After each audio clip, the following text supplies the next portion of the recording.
They told me Christmas was off this year. Said money was tight, no way to pull off a gathering. So I spent the night alone, eating leftovers in silence. Later that night, I got curious and checked my sister's social feed. She was live. Not a quiet night in, but a full-blown party. Champagne flowing, a DJ spinning tracks, the backyard packed. Everyone was there. Except me. I didn't say a word, just watched. Then, not long after midnight, my phone buzzed. A text from Dad. "Hey, can you send the $3,100 for the rent?" That was it for me. I replied, short and final. "Don't ask me for money. I don't support liars." Then I blocked him, logged into every money app, and cut every connection. By 7:43 a.m., I had 53 missed calls. One voicemail. "Please call us." Christmas had always been our thing. Never about gifts or perfect trees. Just noisy games, crowded rooms, and too many people for too few chairs. We made it work. That mess was our magic. So when the group chats started fading in early December, I figured life just got busy. Then my sister dropped the message. "No Christmas this year. Too many bills, not enough funds." Dad agreed. Mom added a string of crying emojis. And that was that. No one argued. Neither did I. Still, I held on to a little hope. Maybe a low-key dinner, a last-minute get-together. But Christmas Eve came and went. No tree. Just me and some reheated food. Trying not to check the time too often. I wasn't angry. Not yet. Just let down. Until I clicked on my sister's live feed. I expected pets in costumes or some goofy filter. Instead, I saw a full celebration. Laughter, music, dancing, the kind of energy that fills a room and overflows. I recognized every face. Family I hadn't seen in years. In my parents' backyard, all of them invited, except me. They hadn't canceled Christmas. They'd just uninvited me. And I realized they weren't struggling. They'd lied, catering music decorations. None of it cheap. But they had the budget for that. Just not the decency to tell me the truth. Then came Dad's rent request. The same support I'd been quietly giving for nearly a year. That's when everything clicked. And I decided it was done. I didn't rage. Didn't plead. I just turned off every tap. The rent payments. The grocery top-ups. The streaming accounts. All of it. I didn't announce it. I wanted the silence to speak. And it did. 53 missed calls. Voicemails I didn't bother opening. I knew what they were. Sudden concern, shallow guilt, fake confusion. I made myself breakfast. Real food this time. Eggs, bacon, toast. Not because I needed it, but because I could finally stomach it. Around mid-morning, a message came in. From Marcus, my cousin. He said he hadn't noticed I was missing. Assumed I was just running late, like always. Said nobody mentioned it. I didn't bother replying.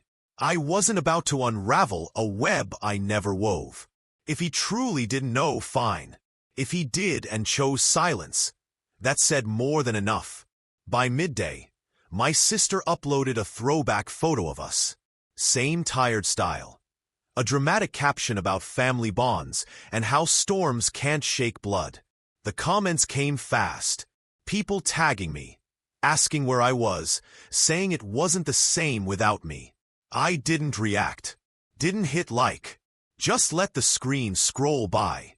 Later that day, I got a PayPal request. $3,100. January's rent. No note, just the number. I sent back a single cent with a message attached. Find a new wallet. Then I blocked everyone. Once the numbers were cut off and the financial ties severed, everything went still. No calls. No texts. Even the family group chat sat frozen since Christmas Eve. I was still in it. No one kicked me out. No one reached out. It was like I'd been quietly erased. But people who lean on you don't stay quiet for long. The first crack came through an old Gmail I barely check. My aunt emailed me. Yes, the same one who I watched dancing on that live stream. Subject line: "Hope you're doing well." Inside, pure spin. Something about miscommunication and how we shouldn't let a single misunderstanding divide us. No mention of what happened. No ownership. Just a generic olive branch meant to keep the emotional leash taut. I archived it. No reply. Then came something stranger. A Venmo payment.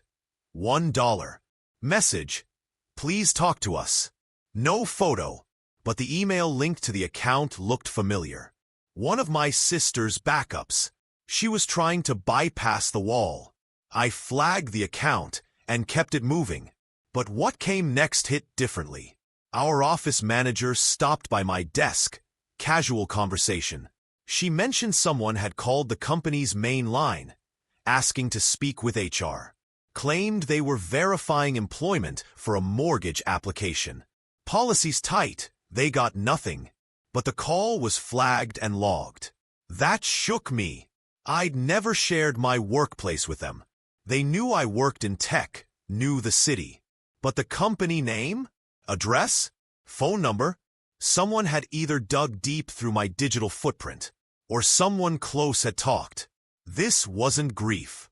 It was strategy. They weren't trying to make amends. They were trying to find my pressure points. And that's when I knew. This wasn't about family. This was about access. I didn't explode. I documented. Every email. Every stunt. Every attempt to worm their way back in.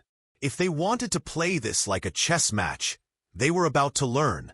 I stopped being a pawn a long time ago. I waited. Watched. Gave it a few days. Just to see if they'd escalate. Then suddenly, my cousin Brianna popped up. Not in a message. Not on a call. In my building. She didn't knock on my door. She's not that bold. But she showed up in the lobby, claiming she had documents to deliver. Must have remembered the address from some cookout years back. Somehow convinced the front desk to buzz me. The intercom rang. I froze. I hadn't spoken to her in months. Not since she borrowed cash and disappeared. I didn't go downstairs. I watched from my window as she lingered by the doors, eyes on her phone, texting non-stop. 5 minutes later, a car pulled up. It was my mom. So that was the angle. Brianna was just the bait. A distraction to soften the moment. They stood there outside, craning their necks, probably hoping I'd peek out and wave. I didn't. I watched in silence until they gave up and walked off. Not 10 minutes passed before I got an email from her. This time, she actually used full sentences. She talked about miscommunication, how much they'd missed me over the holidays, how everyone needed to own their part. Conveniently skipping over who she meant. Then she cut to the real purpose of the message. Dad had bills due. They'd expected me to come through. Just like I had all year. She closed it out with something about doing what's right for family. That's when the whole thing snapped into focus. They weren't trying to make things right. They were trying to reset the machine. Press the same buttons, get the same money. The guilt, the vague apologies, the unannounced appearances. It wasn't love. It was strategy. So I answered. One final message. I told her plainly, do not show up at my home again. Financial support is over, for good. And if anyone contacts my job or comes near me again, I'll respond legally. Sent it. Blocked the email. Done. That night, a burner account slid into my DMs. Another cousin. Different name. Same playbook. Called me selfish, dramatic, ungrateful. Said I'd let money harden me. This, coming from people who danced under fairy lights with catered food and a DJ. While I spent Christmas with microwaved leftovers and silence. They didn't just exclude me. They expected me to bankroll the event I wasn't even invited to. After that, the noise stopped. No more fake profiles. No more chance visits. Nothing. Maybe they finally heard me. Or maybe they were regrouping again. Either way, I didn't care. For the first time in a long time, I felt real stillness. And in that quiet, things became clear. I wasn't angry anymore. I was just done. Done pretending. Done filling a role I never signed up for. The dependable one, the quiet provider, the safety net. They didn't forget me. They excluded me. Then turned to me when the bills came due. And when I pulled back, the mask came off. I started unfollowing people. Cousins, family friends, even those who watched everything unfold and stayed conveniently silent. No announcements, just quiet exits. My circle shrank, but my peace expanded. A few weeks later, I got a text from an unknown number. Another cousin said Dad was in the hospital. Something stress-related.